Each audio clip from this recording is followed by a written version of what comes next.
Hello, I'm Jim Cornwall, and this is the walkingpost.com podcast.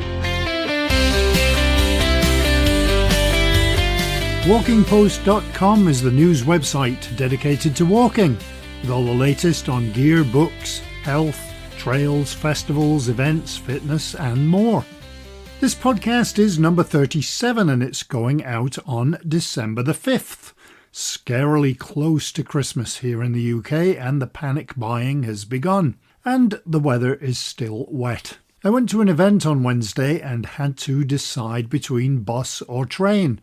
Well, I guess car was another option, but that's the most expensive when you include parking. So I went with train, only to discover on the way back that there was a points failure, so I had to get the bus back from Glasgow anyway.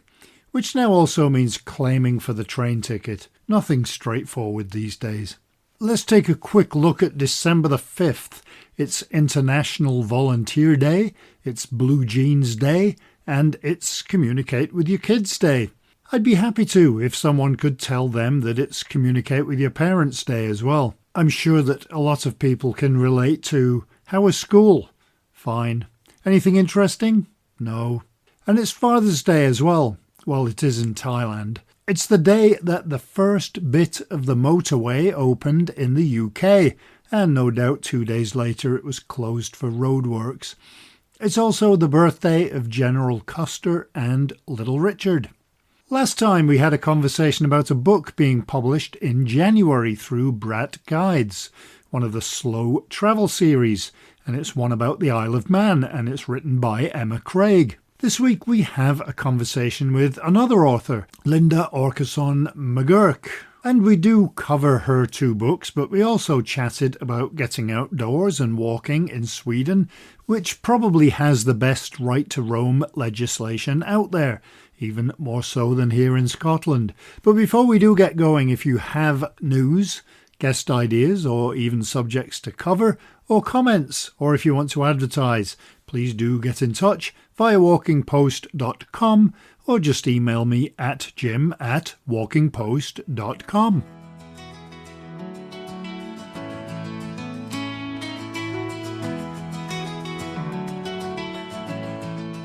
Okay, let's go through some of the headlines of the news articles you may have missed that we had on walkingpost.com this past week. And there was quite a lot, which is good news. A walking project has opened up discussions around mental health.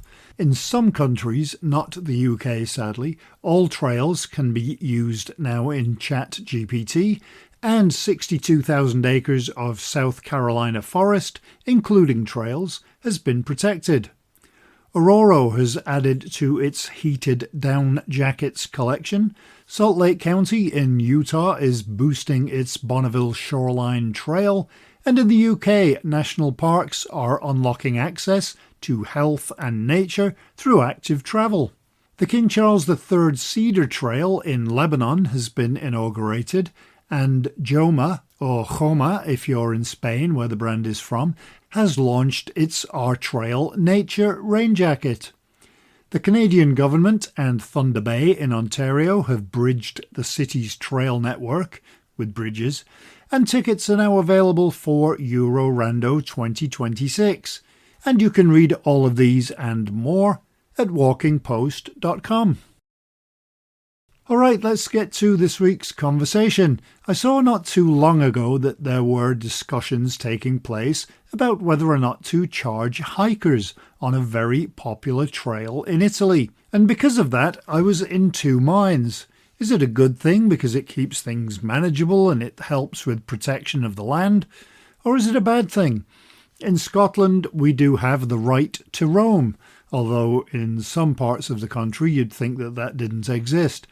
Probably the most wide-ranging right to roam is in Sweden, so that gave us an opportunity to have a chat with Swedish American author Linda Åkeson McGurk about, well, all kinds of things.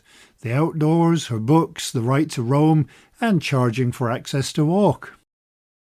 All right, thanks so much for being with us today. And I wonder if maybe first you could introduce a little bit about yourself and your books. Yeah, sure. Yeah, my name is Linda Åkeson McGurk, and I was born and raised in Sweden in a very sort of nature-rich culture. And then I moved to the US when I was in my 20s, and I had two children there, and quickly realized that Indiana, where I lived, was worlds apart from Sweden.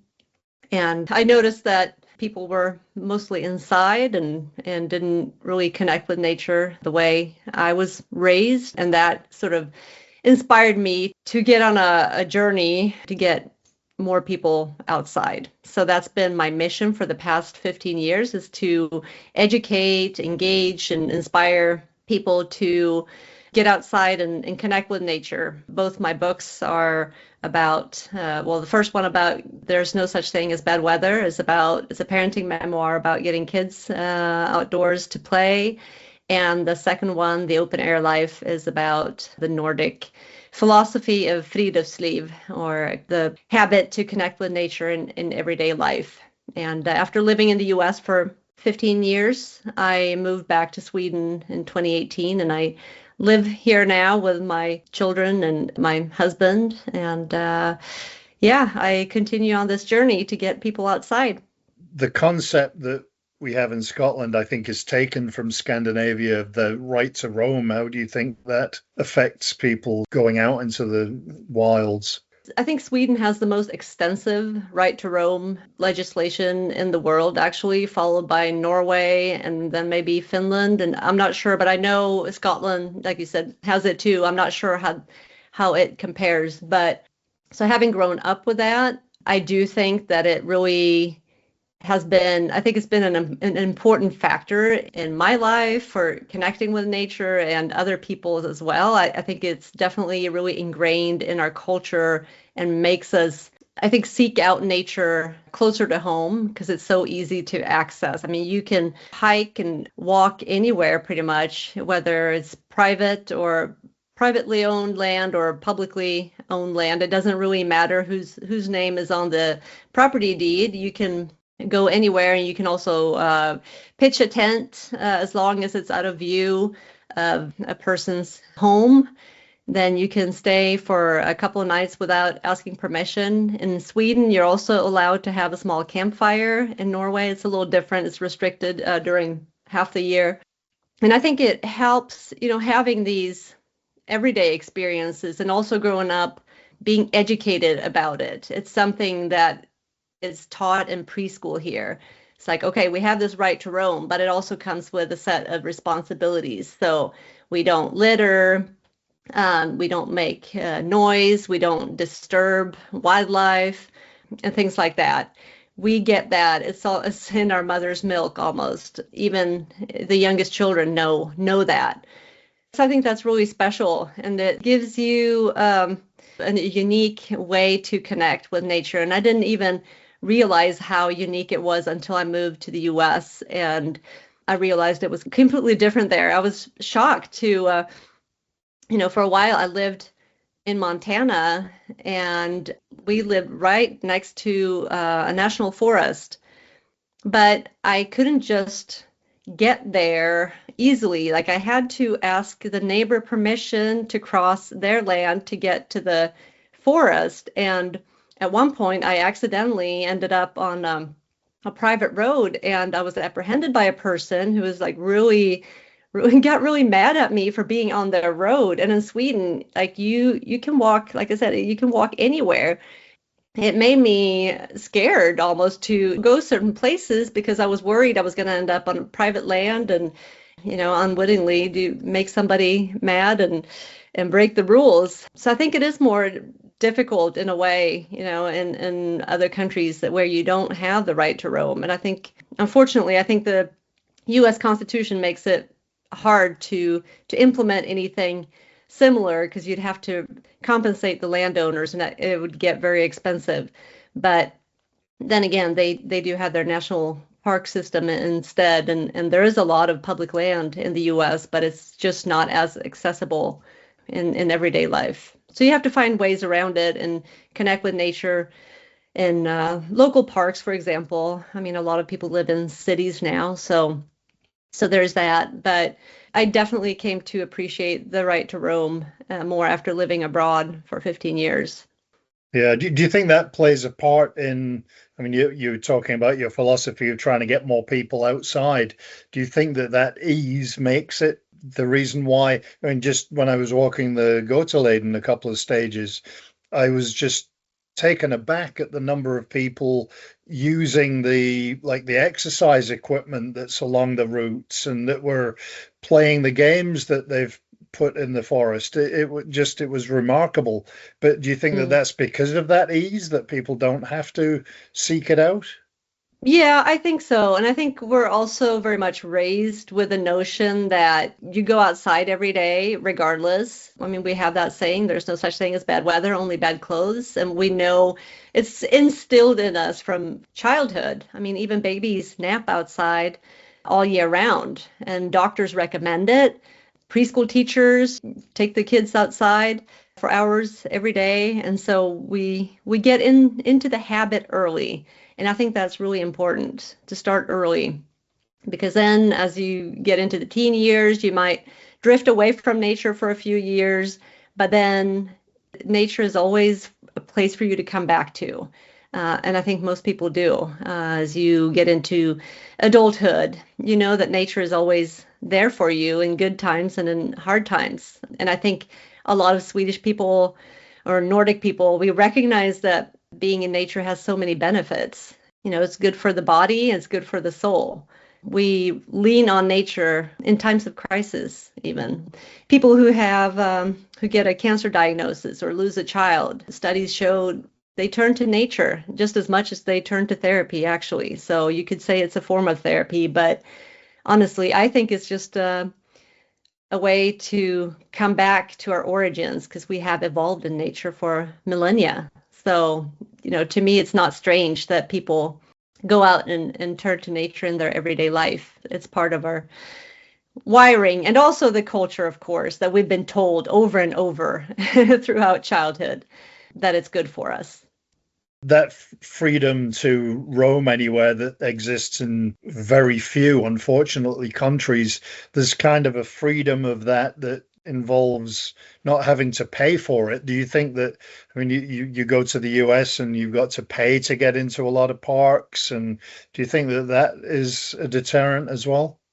Yeah, I think anytime you put a price on something, of course, it's going to make it less accessible to some people. Of course, I think that's definitely a factor. It is very easy and very accessible. I mean, and there are parks everywhere here too. So it makes it accessible, not just for people coming in their free time, but also for daycares, for example, or nursing homes for whoever wants to use those public spaces. It is free. And I think that definitely makes them used more. And also the fact that they are close, because the farther away you have to go to get to a place where you're actually allowed to recreate, the bigger of a hurdle it's going to be. You know, getting into the car and driving for 4 hours, that's not going to be an option for some people. So that definitely limits access too. But when you have a right to roam, you automatically have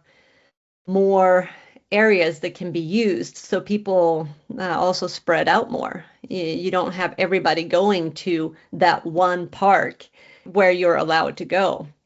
And that's also something I noticed in the US. I lived in Montana for a couple of years and then we moved to Indiana. And in Montana, almost like 38% of the land is public, so where you can access it. Whereas in Indiana, it's only a little over 4%. And that was a drastic shift for me from being in a place where it was so easily accessible to where almost all land is private. And the default is that to keep out. There are no trespassing signs everywhere. And I had no choice but to get in the car and drive for, well, at least half an hour to get to a decent sized park. And I did have to pay a fee, not a high fee, but still a fee. So I think that combination definitely makes it a little less accessible. I guess the other side of that is that by paying for parks, you're helping to protect them, and also the service itself of park rangers and visitor centers and parking lots and that kind of thing. So I guess there is a need for Yeah. that. But Well, I think you pay for it one way or another. We just pay for the maintenance through our taxes. And yeah, you can make the argument that you get more money for it by charging fees, which in the US, the park system is actually a huge money maker. And yes, that is a positive if the money actually goes to the right thing, which is not guaranteed, I would say.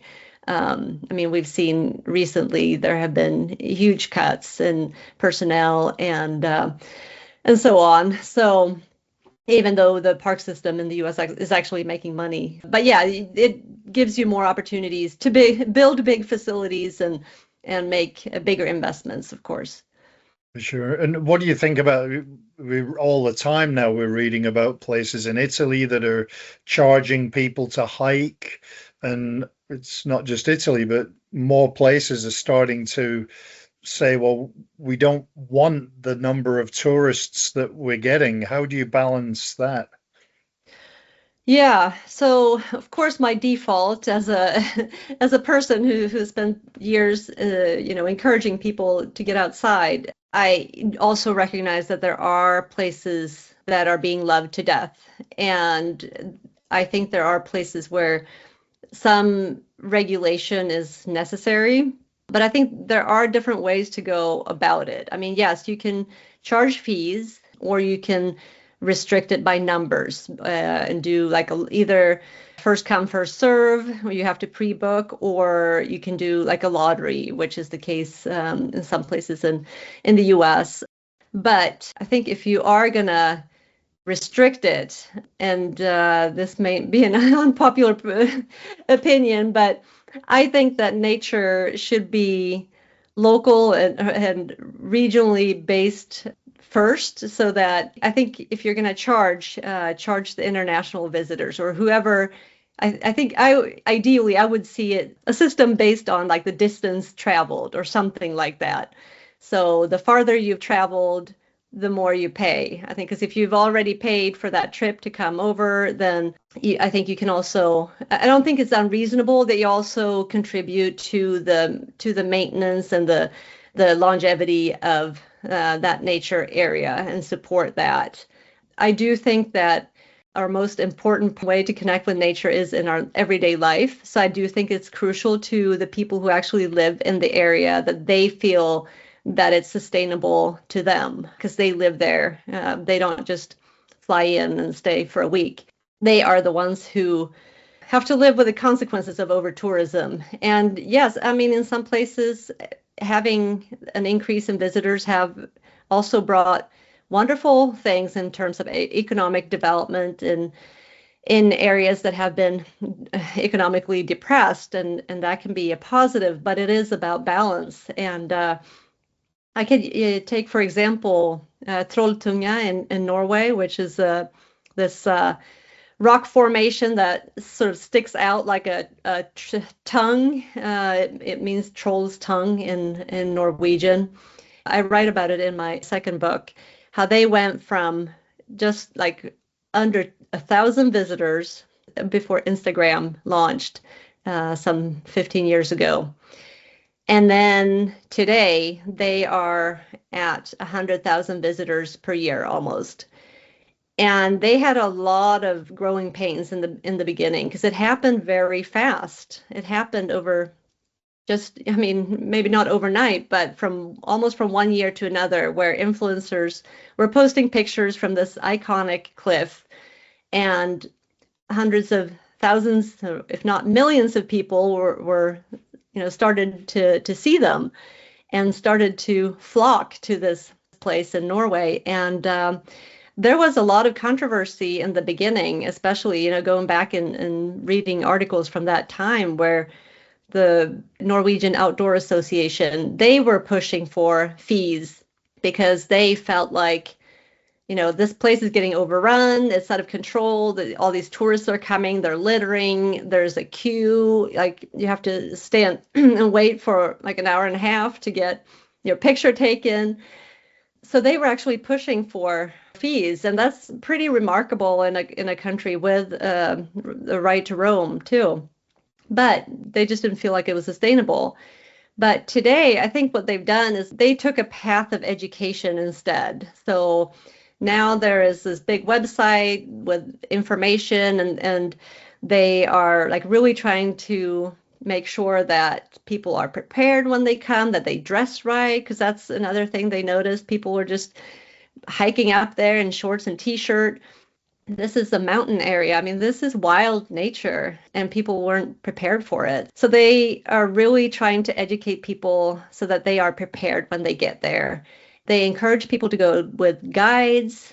They also tell people what to expect, like the July and August are the busiest months. And I think, that it seems to, so far, it seems like it works for them, but they might still come to a point where they start charging a fee. And honestly, yeah, I wouldn't blame them.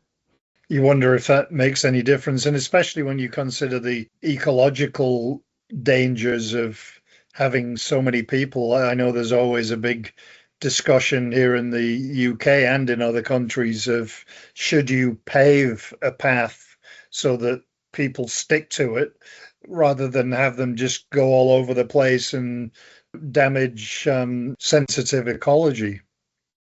Yeah, I would probably be in a team not no pavement. But I think there are ways of making the trail impossible to miss. I mean, there are places in the Swedish mountains where they have brought in Sherpas from Nepal, and I think they've done that in Norway too, actually, to build stairs, for example, stepping stones. I mean, they're experts at that, and that's something they do that using rocks that are found locally. And so I mean, that's a sustainable way to do it. To asphalt a path to make it more accessible, no, I'm sorry. I think there are places where you can do that without making too much harm to nature, but at places like Trolltunga and the likes, I think that would be too much of an intrusion the on the natural landscape, and it would take away from the beauty of it. And actually, I think it would actually contribute to the problem. I think places like that actually don't need to be more accessible because they're already being loved to death. In general, I would say I'm not really pro putting asphalt down in Mm, nature areas. right. And what about tourist taxes rather than saying it costs you, I don't know, 10 euros to walk on this path? A lot of places are implementing tourist taxes for the Airbnbs and the hotels where you Mm. pay an amount every night and that gets distributed. Yeah, I think it's fair. The locals do take a lot of the pain. Yeah, they get some benefits, but I mean, with you mentioned Airbnb, I mean, we know locals have been outpriced of some areas because all the residents are turned into Airbnbs.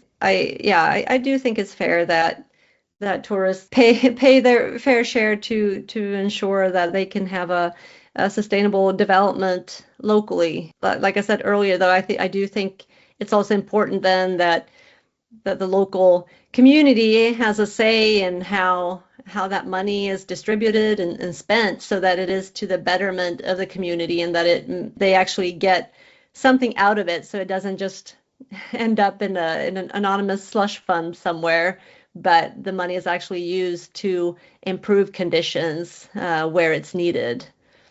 Yeah, that's right. You need that transparency. Otherwise, it could just be used for filling in potholes. Or you were talking about the right to access in Sweden and in the Nordic countries. Do they, just thinking about Nova Scotia this year when they had all of these terrible forest fires and they basically banned everybody from hiking in the forest. Would that happen where you are?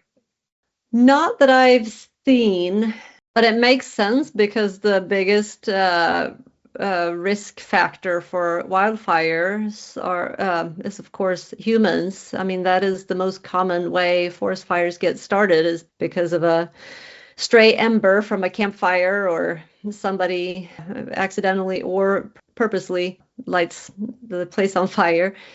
I haven't seen access being restricted, but we do have fire bans, campfire bans here, and that happens during dry years. We do see that quite a bit. So that's something to always, be on the lookout for. But the authorities are usually pretty good about informing people when a fire ban is in effect, and I think most people respect that.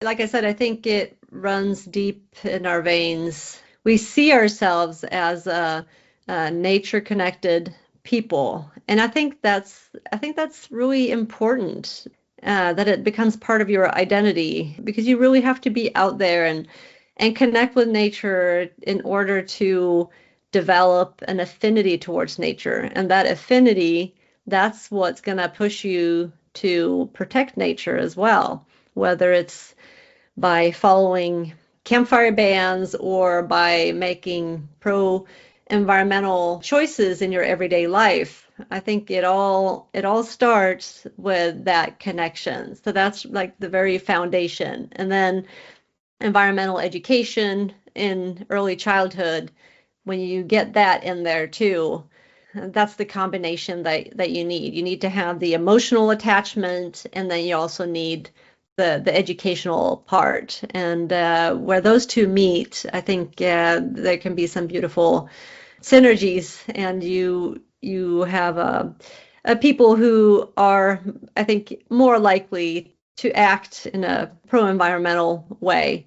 Having said that, there are exceptions here too, and it's definitely not like everybody and the Nordic countries behave like they should on the trail. I mean, we saw that during the COVID pandemic, for example, when the interest in friluftsliv and open air life just surged, because there wasn't that much else to do. Everything else was closed, and so people just flocked to the mountains, and everybody was gonna all of a sudden summit Mount Kebnekaise, which is the highest mountain in Sweden, even though they didn't have any experience and didn't read up on how to do it beforehand. So they just went out and bought expensive equipment and went to the mountain. And then I don't know how many abandoned tents and, that the Outdoor Association had to pick up after that. But it was, I think that first COVID year, I think they collected over like 80 tents in just one short season that people had just up and left. And of course, that was just part of the litter. I mean, there was all sorts of other litter too. So that's when we saw a disconnect. But I think that was also a wake-up call for the Outdoor Association. So I think they intensified efforts to educate people as well after that happened. But that was an extreme case where a lot of people who don't normally go hiking all of a sudden decided that they were gonna. So it was it created a perfect storm for pollution and litter on the trails. So I guess with everything then, pretty much, as you said, your books are about education probably is the key, not just at an early age, but throughout life, I guess. Yeah, I try to inspire people, and usually that comes through the personal benefits. I try to show people, like when we go outside, like our cortisol levels drop, our heart rate goes down, like we feel relaxed and calm, and it's just so good for us. So that's why, I mean, that should be the why, why you go outside. But I think a lot of times the other part of this is forgotten, and that is that we need people to connect with nature because the planet actually needs it. I mean, we're at a pivotal time right now with so many challenges facing Earth, and if we don't have people who are out there and actually miss a forest when it's cut down, then I think we're going to be in big trouble. I mean, we need people to be out there and care about the natural world. and act like they care. So that's the other part of my message. So it's partly about the personal benefits. We'd all be better off, our physical and mental health, if we spend more time outside, but we also need to be out there to feel moved to act on environmental issues facing the earth today. You've had those 2 books that did very well. Are you planning on more? I hope so, yes. I'm kind of in the early stages of planning a 3rd book, but we'll see. Nothing for sure yet.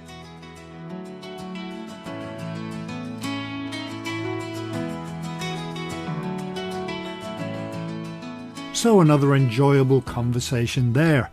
And if you would like to buy either of Linda's books, there's a link in the article that accompanies this podcast in some places.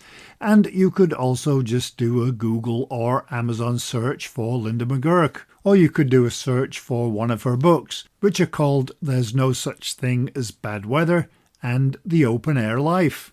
So we will leave it there for this week. If you do have news or suggestions for podcast guests, please do get in touch through jim@walkingpost.com.